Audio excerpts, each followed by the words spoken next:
এক তীরন্দাজ মেলার মধ্যে খেলা দেখাচ্ছে। তার চারপাশে অনেক মানুষ দাঁড়িয়ে খেলা দেখছে। তীরন্দাজের সামনে 10টা আপেল আছে। সে লোকদেরকে বলছে, আমি কোন আপেলটাই নিশানা লাগাবো? লোকেরা বলল, আপনি 7 নম্বর আপেলে নিশানা লাগান। তীরন্দাজ তীর নিক্ষেপ করলো।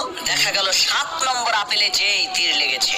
এইভাবে সে 10টা আপেলেই তীর নিক্ষেপ করলো। অবাক করা বিষয় হলো, তার নিক্ষেপ করা একটা তীরও লক্ষ্যভ্রষ্ট হয়নি। সেই তীরন্দাজ উপস্থিত সমস্ত লোকদেরকে উদ্দেশ্য করে বলল, আপনারা কি সাক্ষ্য দিচ্ছেন আমি একজন ভালো তীরন্দাজ? সমস্ত লোকেরা বলল, হ্যাঁ, অবশ্যই আপনি একজন ভালো তীরন্দাজ।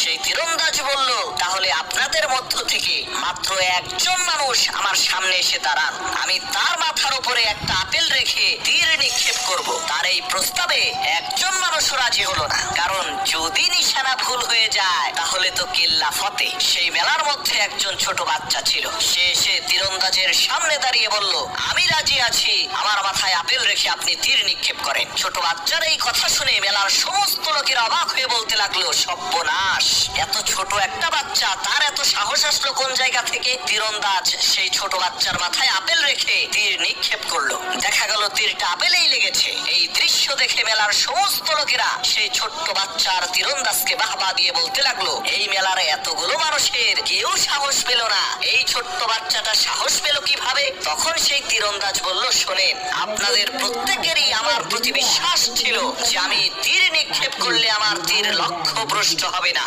কিন্তু আপনাদের কারো একিন ছিল না। আর এই ছোট বাচ্চাটার একিন ছিল। কারণ হলো, এই ছেলেটি আর কেউ না, সে আমারই সন্তান। ছোটবেলা থেকেই তার মাথায় আপেল রেখে এইভাবে আমি তীর নিক্ষেপ করি, যার কারণে তার দিলের মধ্যে একিন হয়ে গেছে যে অবশ্যই অবশ্যই তীরটা এসে আপেলেই লাগবে। শোনো মুসলমান, আমরা ওই মেলার লোকদের মতোই, আমরা সবাই বিশ্বাস করি যে আল্লাহ তাআলাই আমাদেরকে সমস্ত বিপদ থেকে রক্ষা করবেন, কিন্তু আমরা একিন করি না, যার কারণে আমরা আল্লাহ তাআলার সাহায্য থেকে মাহরুম হয়ে যাই।